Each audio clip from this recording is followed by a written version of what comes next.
बिस्मिल्लाहिर्रहमानिर्रहीम।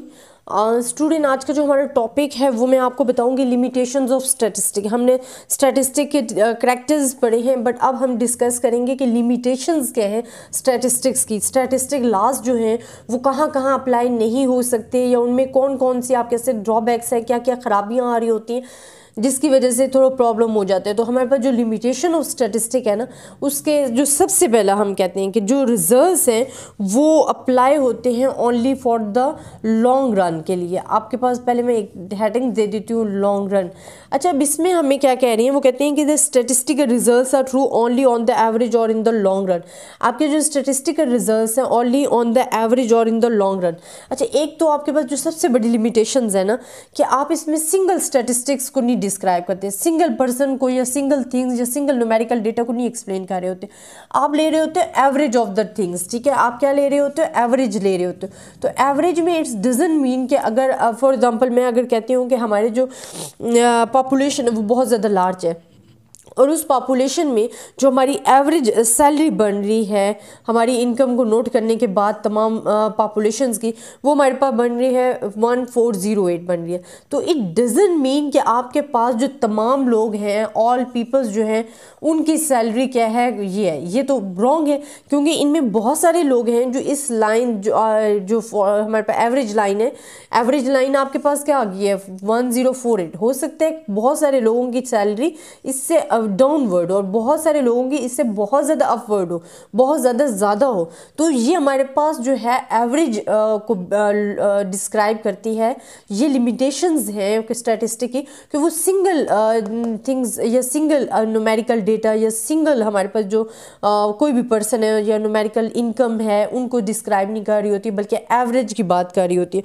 तो हम क्या कहते हैं कि statistical results are true only on the average और in the long run. Statisticals are aggregates of facts and as such cannot give information about the particular individual or event। क्योंकि हमने कहा है कि statistic deals with the aggregates of things or the large group of the people, तो हमारे पास ये ignore कर देती है information for the particular individual और इवेंट को, ठीक है। तो ये इंडिविजुअल्स की जो इंफॉर्मेशन है उसको इग्नोर कर देती है। तो ये सबसे बड़ा ड्रॉबैक है।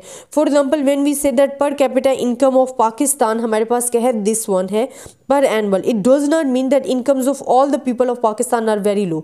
इसका ये बिल्कुल कतई मतलब नहीं है कि तमाम लोगों के जो पाकिस्तान है, उन पाकिस्तान में रहने वाले हैं, उनकी इनकम इतनी कम है और इतनी लो है।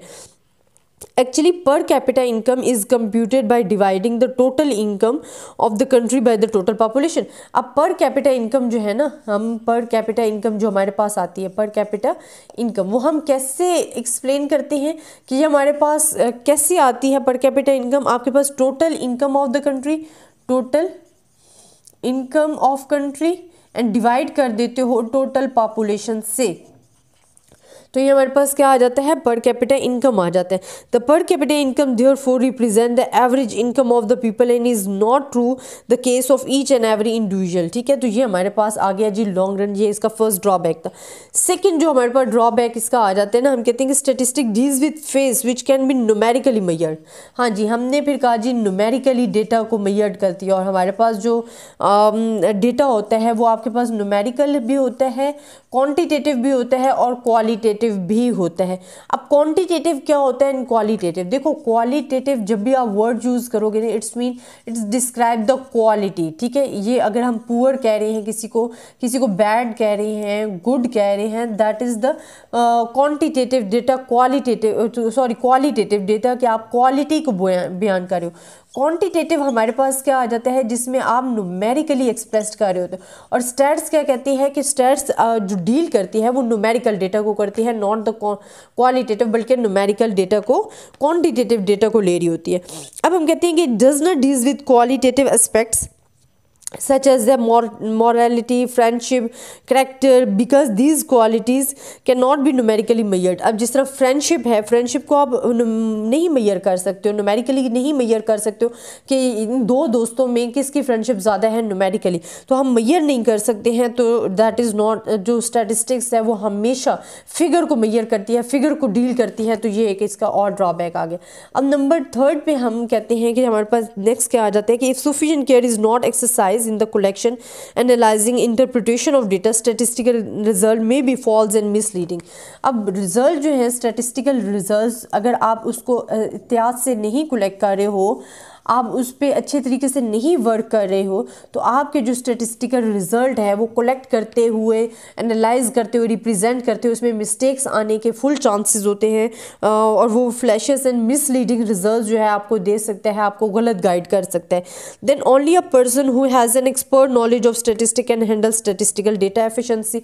अब एफिशिएंसी की बात यूज़ हो रही है ना. एफिशिएंसी हमारे पास क्या होता है? Statistical efficiency.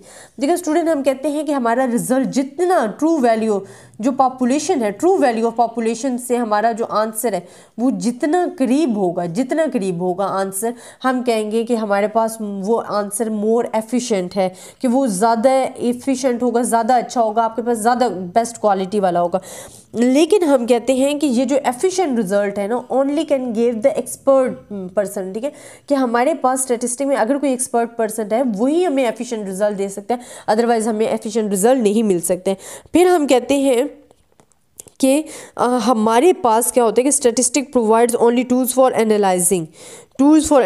It can not hour the change of the nature causes affecting statistic. अच्छा, टूल ऑफ एनालाइजिंग का क्या मतलब है? ठीक है, देखो टूल्स ऑफ एनालाइजिंग क्या है कि ये हमें वही चीज़ें, वही टूल्स प्रोवाइड करता है जो कि हम डेटा को एनालाइज कर सकते हैं. ये हमें उस नेचर की काजेज जो स्टैटिस्टिकल डेटा को अफेक्ट कर रहा है उसके बारे में इंफॉर्मेशन नहीं देता, बल्कि आपको टूल्स ऑफ एनालिसिस बता देते हैं कि आप अपने डेटा को कैसे एनालाइज करने हैं, किस फार्मूले को अप्लाई करने हैं.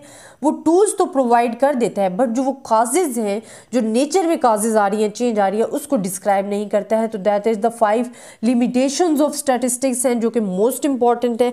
और आई होप स्टूडेंट आपको इसकी समझ भी आई होगी. अगर आपको फिर भी किसी किस्म की प्रॉब्लम है तो आप मुझसे डिस्कस कर सकते हैं. तब तक के लिए अल्लाह हाफिज़.